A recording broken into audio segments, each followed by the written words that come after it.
Hi friends, എല്ലാവർക്കും enjoy life വീഡിയോയുടെ പുതിയൊരു വീഡിയോയിലേക്ക് സ്വാഗതം. ഇന്ന് ഞാനൊരു ഒഴിച്ചുകറി ആയിട്ടാണ് കേട്ടോ വന്നിട്ടുള്ളത്. ആർക്ക് വേണമെങ്കിലും കഴിക്കാം. നമ്മുടെ വെജ് ആയാലും നോൺ വെജ് ആയാലും എല്ലാവർക്കും ഇഷ്ടപ്പെടുന്ന രീതിയിൽ ഒരു ഒഴിച്ചുകറി ആയിട്ടാണ് ഞാൻ ഇന്ന് വന്നിട്ടുള്ളത്. നമ്മുടെ ഏറ്റവും ഗുണമുള്ള ഒരു സാധനമാണ് നമ്മളിന്ന് ഒഴിച്ചുകറി വെക്കാൻ പോകുന്നത്. നമ്മുടെ നെല്ലിക്ക. നമ്മുടെ നെല്ലിക്കയില്ലേ, സാധാരണ നെല്ലിക്ക, അതാണ് നമ്മളിന്ന് ഒഴിച്ചുകറി ഉണ്ടാക്കാൻ പോകുന്നത്. അപ്പോൾ അതിന് വേണ്ടിയിട്ട് ആദ്യം നമ്മൾ ഈ നെല്ലിക്ക കുരുവൊക്കെ കളഞ്ഞിട്ട് ഞാൻ ചെറുതായിട്ട് മുറിച്ചിട്ട് കുറച്ച് ഉപ്പിട്ട് ഒന്ന് വേവിച്ച് വെച്ചേക്കുന്നതാണ് കേട്ടോ. ഈ നെല്ലിക്ക പച്ചയല്ല, ഒന്ന് ഉപ്പിട്ട് ഒന്ന് വേവിച്ച് വെച്ചിരിക്കുന്ന സാധനമാണ്. പിന്നെ നമുക്ക് വേണ്ടത് തേങ്ങാപ്പാലാണ്. തേങ്ങാപ്പാൽ ഇത് തേങ്ങയുടെ 2ാം പാലാണ്, ഇത് 1ാം പാല്. പിന്നെ വേണ്ടത് ഒരല്പം ഇഞ്ചി, ഒരു 2 പച്ചമുളക്, ഒരു സവാള ഒന്ന് കൊത്തി അരിഞ്ഞെടുത്തത്, പിന്നെ കറിവേപ്പില. പ്രധാനമായിട്ട് ഇത്രയും സാധനങ്ങളാണ് നമ്മുടെ ഒഴിച്ചുകറി തയ്യാറാക്കാനായിട്ട് വേണ്ടത്. ഇനി എങ്ങനെയാണ് നമുക്ക് കറി തയ്യാറാക്കുന്നതെന്ന് നോക്കാം. അതിനു മുമ്പ് നിങ്ങളുടെ ചാനൽ ആദ്യമായിട്ടാണ് കാണുന്നതെങ്കിൽ സബ്സ്ക്രൈബ് ചെയ്യാൻ മറക്കല്ലേ. നമുക്ക് വീഡിയോയിലേക്ക് പോവാം. അപ്പോൾ നമ്മുടെ ഒഴിച്ചുകറി തയ്യാറാക്കാനായിട്ട് ഞാൻ ആദ്യമേ ഒരു കറിച്ചട്ടി എടുത്ത് വെച്ചിട്ടുണ്ട്. ഇപ്പോഴും നമുക്ക് അടുപ്പിൻ്റെ ആവശ്യമില്ല കേട്ടോ. അതിനു മുമ്പ് കുറച്ച് നമുക്ക് പരിപാടികൾ ചെയ്യാനുണ്ട്.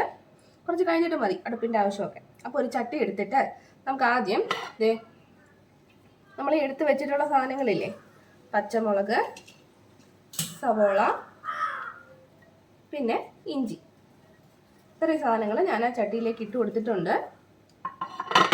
അതിൻ്റെ കൂടെ തന്നെ നമുക്ക് കുറച്ച് കറിവേപ്പില കൂടി ഇട്ട് കൊടുക്കാം.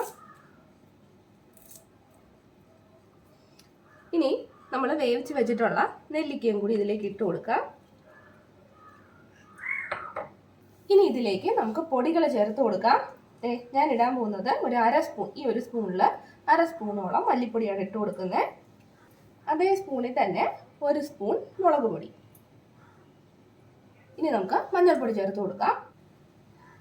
മഞ്ഞൾപ്പൊടിയും ഏകദേശം ഒരു 1/2 ടീസ്പൂൺ, ഇത്രയും മതിയാവും. ഇനി കുറച്ച് ഉപ്പും കൂടി നമുക്ക് ഇട്ട് കൊടുക്കാം. കുറച്ചിട്ടാൽ മതി കേട്ടോ. നമ്മൾ നെല്ലിക്ക അല്ലെങ്കിൽ ഉപ്പിട്ട് വേവിച്ച് വെച്ചേക്കുന്നതാണ്, കുറച്ച് ഇട്ട് കൊടുത്താൽ മതി. പിന്നെ വേണമെങ്കിൽ ചേർത്ത് കൊടുക്കാം. ഇനി ഇതെല്ലാം കൂടി നമ്മൾ കൈ വെച്ച് നന്നായിട്ടൊന്ന് ഞെരടി ഉടച്ചു കൊടുക്കണം കേട്ടോ. നന്നായിട്ടൊന്ന് ഞെരടി കൊടുക്കണം. നെല്ലിക്കയൊക്കെ നമുക്ക് എത്രത്തോളം ഉടയ്ക്കാൻ പറ്റുമോ അത്രത്തോളം ഒന്ന് ഉടച്ചെടുക്കാം. നെല്ലിക്ക നന്നായിട്ട് വേവിക്കണമെന്നില്ല കേട്ടോ. ഒരു 1/4 പരുവത്തിന് വേവിച്ചെടുത്താൽ മതി. നമ്മളിത് ഒന്നും കൂടി ഒന്ന് തേങ്ങാപ്പാലൊക്കെ ഒഴിച്ചൊന്ന് തിളപ്പിക്കുവാണ്. അപ്പോൾ ആ ഒരു പരുവത്തിന് നമ്മൾ വേവിച്ചെടുത്താൽ മതി. പെട്ടെന്ന് ചെയ്തെടുക്കാം കേട്ടോ. ഒരുപാട് താമസമൊന്നുമില്ല. നമ്മുടെ ആരോഗ്യത്തിന് വളരെ നല്ലതാണ്. എല്ലാവരും ഒന്ന് ചെയ്ത് നോക്ക്. ഇതുപോലെ നന്നായിട്ട് ഞെരടി കൊടുക്കാം. അപ്പോൾ ഞാൻ നന്നായിട്ട് ഞെരടി ഉടച്ചെടുത്തിട്ടുണ്ട് കേട്ടോ. ഇതുപോലെ നന്നായിട്ട് ഈ കൂട്ടൊക്കെ നന്നായിട്ടൊന്ന് പിടിക്കുന്ന രീതിയിൽ ഞെരടി കൊടുത്തതിന് ശേഷം നമുക്ക് തേങ്ങയുടെ 2ാം പാല് ഇതിലേക്ക് ഒഴിച്ചു കൊടുക്കാം. 2ാം പാല് ഞാൻ എടുത്ത് വെച്ചിട്ടുണ്ട്, അത് ഒഴിച്ചു കൊടുക്കാം. കണ്ടോ? ഇനി ഇത് നമുക്ക് അടുപ്പിൽ വെച്ചിട്ട് നന്നായിട്ടൊന്ന് തിളപ്പിച്ചെടുക്കണം. നമുക്കിനി ഇത് അടുപ്പിലോട്ട് മാറ്റാം. അപ്പോൾ ഞാൻ ഗ്യാസ് സ്റ്റവിലോട്ട് വെച്ചിട്ടുണ്ട്. ഓണാക്കാം. ഇത് നന്നായിട്ടൊന്ന് തിളക്കട്ടെ. നെല്ലിക്ക നമ്മൾ കീറുമ്പം അറിയാമല്ലോ, കയ്യിലൊക്കെ ഒരു എന്താ പറയുക, കറുത്ത ഇത് വരും. കൈയൊക്കെ ഒന്ന് കറുത്ത് പോകും. അത് സാരമില്ല, നമ്മളത് കഴുകി കളഞ്ഞാൽ മതി. നമ്മുടെ നല്ല ആരോഗ്യമല്ല. ഇത് നമ്മൾ കറി വെച്ചില്ലെങ്കിലും പച്ചക്കൊക്കെ തിന്നാൽ നമുക്ക് നല്ല ഇമ്മ്യൂണിറ്റി ഒക്കെ കിട്ടും. അപ്പോൾ ഇത് നന്നായിട്ടൊന്ന് തിളക്കട്ടെ. അതുവരെ നമുക്കൊന്ന് വെയിറ്റ് ചെയ്യാം. അപ്പം നമ്മുടെ കറി നന്നായിട്ട് തിളയ്ക്കാൻ തുടങ്ങിയിട്ടുണ്ട്. ഒന്ന് തിളക്കട്ടെ. ആ ഉള്ളിയും പച്ചമുളകും ഒക്കെ ഒന്ന് വെന്ത് വരട്ടെ. അതിനുശേഷം നമുക്ക് 1ാം പാല് ചേർത്ത് കൊടുക്കാം. അപ്പോൾ നമ്മുടെ ഒഴിച്ചുകറി നന്നായിട്ട് തിളച്ചിട്ടുണ്ട്. അധികം സമയമൊന്നും വേണ്ട കേട്ടോ. നമുക്ക് തിളച്ചൊന്ന് കുറുവൊന്നും വേണ്ട. ഒഴിച്ചുകറിയാണ്, അപ്പം നല്ല ചാറോട് കൂടി തന്നെ നമുക്ക് കിട്ടണം. നന്നായിട്ട് തിളച്ച് കുറച്ച് 5-10 മിനിറ്റ് ഒന്ന് തിളച്ച് വന്നാൽ നമുക്ക് ഫ്ലെയിം ഓഫ് ചെയ്ത് കൊടുക്കാം.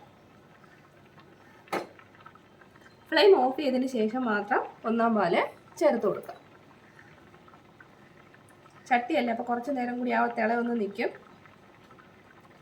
അപ്പം നമ്മൾ ഫ്ലെയിമൊക്കെ ഓഫാക്കിയിട്ട് ആ തിളയൊക്കെ ഒന്ന് ചെറുതായിട്ട് കുറഞ്ഞ് വരുമ്പോൾ മാത്രം 1ാം പാല് ചേർത്ത് കൊടുത്താൽ മതി കേട്ടോ. ഞാൻ ചേർക്കാൻ പോവുകയാണ്. അപ്പം നമ്മുടെ ഒഴിച്ചുകറി നല്ല അടിപൊളി 1ാം തരം ഒരു ഒഴിച്ചുകറി തയ്യാറായിട്ടുണ്ട്. ഇനി നമുക്കിതൊന്ന് കടുക് വറുക്കണം. ഇതൊന്ന് കടുക് വറുക്കണം. അതിന് വേണ്ടി ഞാനൊരു ചെറിയ പാൻ വെച്ചിട്ടുണ്ട്. കുറച്ച് എണ്ണ ഒഴിച്ചു കൊടുക്കാം. അപ്പോൾ എണ്ണ ചൂടായി കഴിഞ്ഞാൽ നമുക്ക് ആദ്യം കടുക് ഇട്ട് കൊടുക്കാം. കടുക് പൊട്ടുമ്പോൾ അതിൻ്റെ കൂടെ തന്നെ ഞാൻ കുറച്ച് ഉഴുന്ന് പരിപ്പ് കൂടെ എടുത്ത് വെച്ചിട്ടുണ്ട്. കുറച്ച് ഉഴുന്നും കൂടി നമുക്ക് ഇട്ട് കൊടുക്കാം.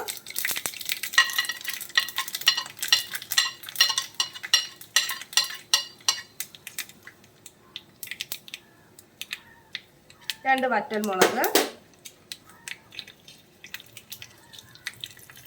പിന്നെ കുറച്ച് കറിവേപ്പില.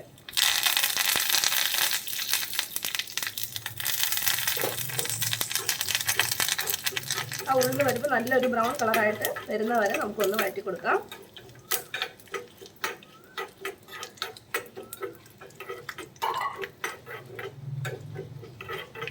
ഉഴുന്നൊക്കെ നന്നായിട്ട് മൂത്തിട്ടുണ്ട്. നമുക്കിനി ഫ്ലെയിം ഓഫ് ചെയ്യാം.